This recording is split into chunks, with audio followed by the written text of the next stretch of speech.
Good afternoon, everyone. I'm Zhang from Chongqing University. So today my topic is numerical study on the spring and the evaporation characteristics of the liquid ammonia, swirl/spring.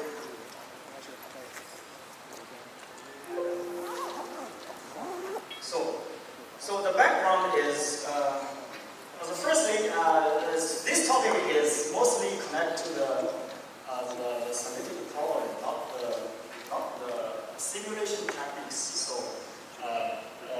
mostly I introduce the investigation thinking or the investigation flow based on the OpenFOAM.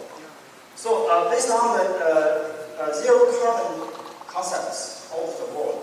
So recently China also released a lot of new zero carbon fuels, such as hydrogen and ammonia. As we can see that, so we can get ammonia from the natural gas, the petrol or the coal, and also we can get it from the renewable energy, such as wind or solar energy. And so ammonia has its own advantages, such as easy storage compared with the hydrogen. And we have, in China, we have a lot of very large production capability to produce ammonia. And also, as a fuel, it has very good advantages, such as energy density, which is comparable with natural gas, such as 250 bar compressed natural gas. So that's why we consider the ammonia. So there are a lot of investigations and research on the gas-based ammonia, on the gas turbines. But there is some disadvantage or shortcomings, such as if you want to get a very large density capacity or the power capacity. So there is this system you have to consider, which have the vaporizer or the compressor, so which can slow down the start time of the system, or you have to give a lot of extra energy. So for the large power, for the large scale application in the gas turbine, one concept is to use liquid ammonia directly. So there's advantages such as there only additional cooling system, so there is no equipment cost. So we ignore this kind of system, and it can short the start time. Also, it can provide a large power density. So as in the last slide, so the basic properties of the liquid ammonia, so we present here. So it can be liquefied under -30 degrees. And in the laboratory, we also verified we can stabilize ammonia, liquid ammonia briefly. So let's see this. But there is also something we don't know, because one property is there is a very large latent heat. So if you get gas phase with ammonia from liquid phase, so there is a very large heat will suck from the air. So if you want to operate very stabilized spray flame, and the spray characteristics or the evaporative characteristics of liquid ammonia should be well investigated. However, such investigations is very limited. So the motivation is this: we investigate the preheated air because it needs very much large heat. So we investigate the preheated air on the spray and evaporation characteristics. That's and methodology. So our model is very simple.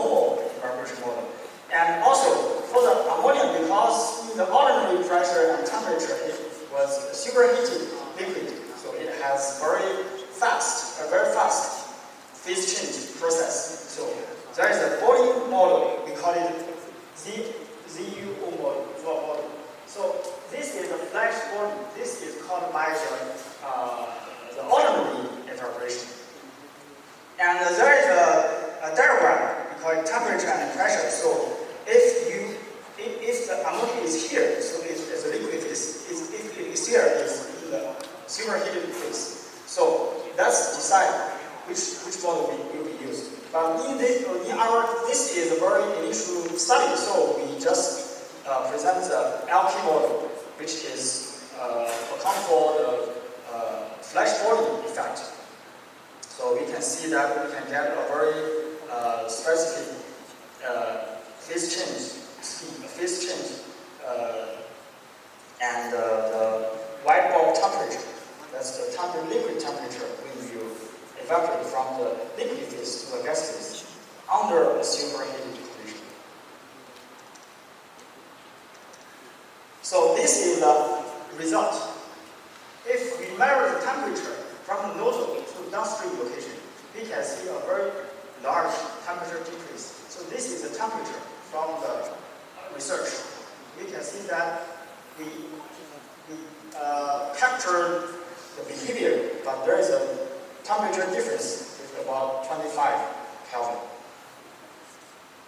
And also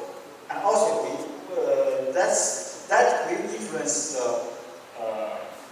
the state of the gas phase ammonia. So the heat absorption average is about 6%, and the temperature error will about 25 Kelvin. So we think for now the error is within an acceptable range. And we set up when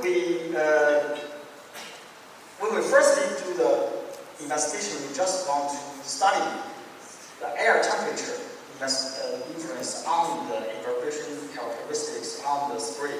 So we just select 3 temperatures under 1 bar.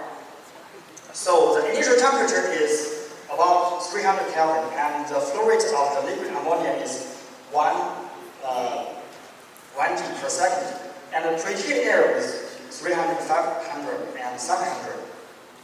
So it's under the ordinary pressure. So we carry out this simulation with OpenFOAM 8, and the field size is about 70, about 70 and 180. So we set the spray angle is 60. So let's see the spray development. So under each temperature, we can see that the temperature has a very large effect, because we see that if you get the phase change from the liquid phase to the gas phase, it will need a large amount of heat. So the heat will change the macro structure of the spray. Let's see, we can see that when you get an ordinary temperature, you see that's 300 Kelvin. So there's a very, very large number of droplets in the chamber, and especially in the outer recirculation zone.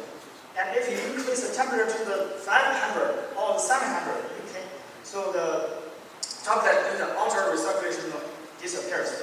And also, if you further increase the temperature, the spray will get thinner or shorter.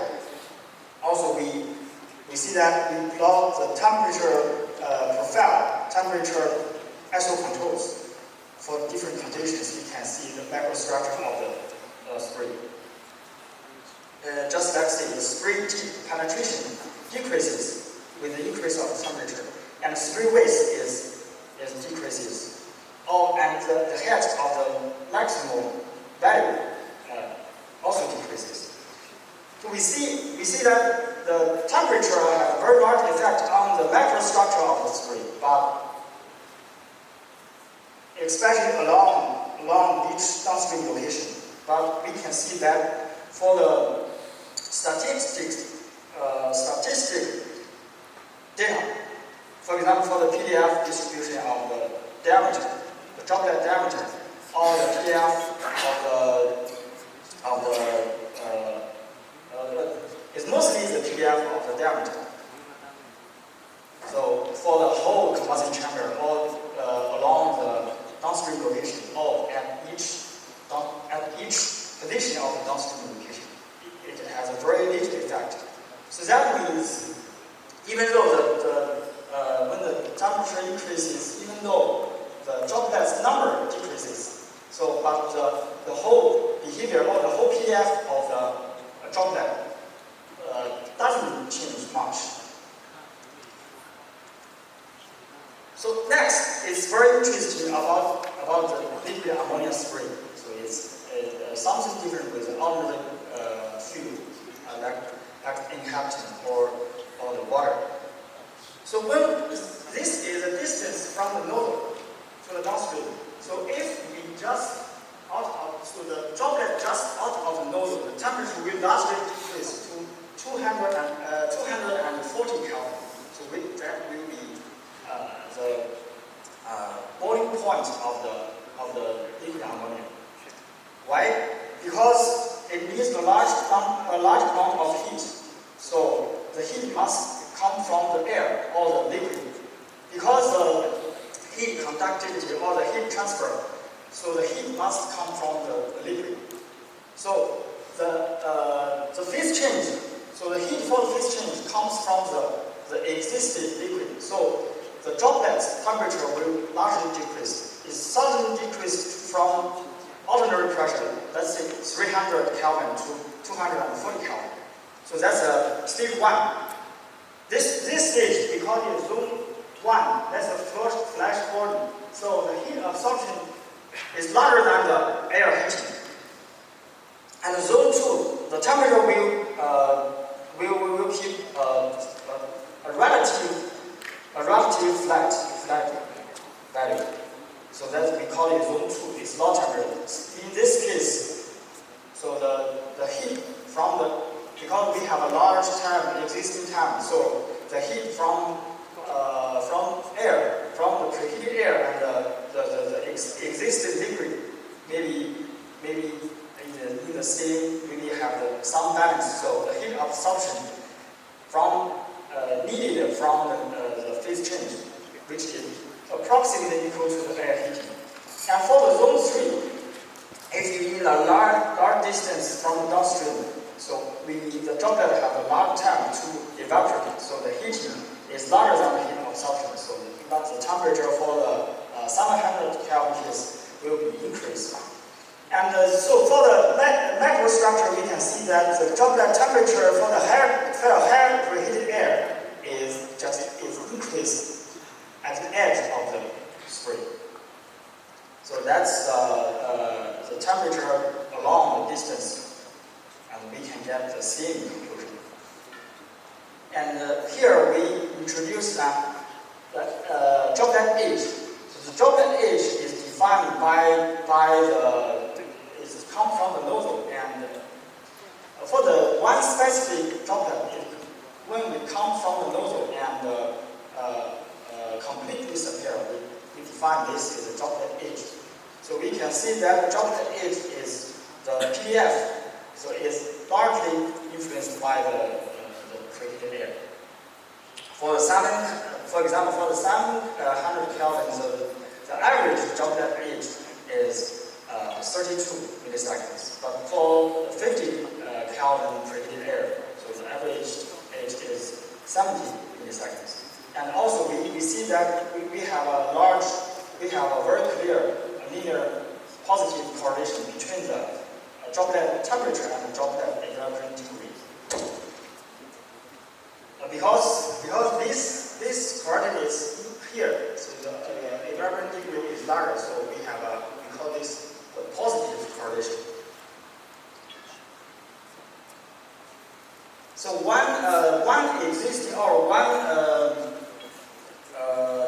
interesting thing we want to make clear is that because here we do not talk about the combustion. So the next step we will simulate the combustion.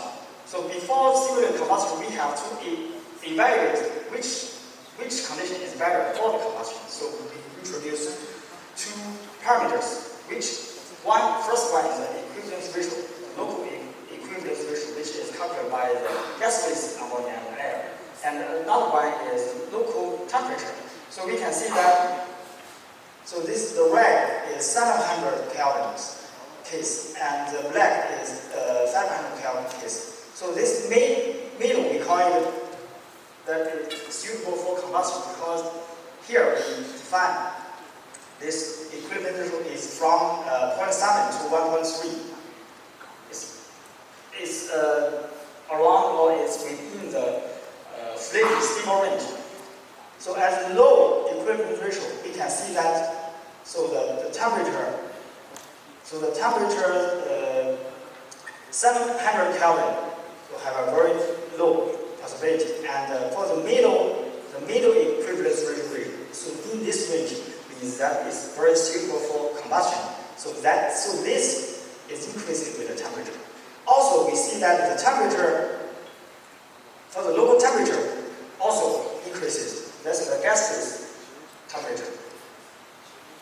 So maybe one direct conclusion is that the preheated air will influence the evaporation process, which include the flash body and the traditional or the regular evaporation for the liquid ammonia spray. So that is a conclusion which we will already talk about and we will not repeat here. Thank you for your attention.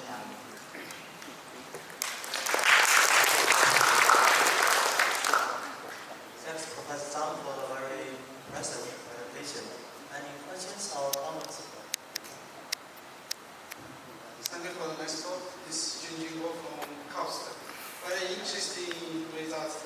We're also doing some similar simulation using the DNS for the liquid ammonia spray, but in a jet plane.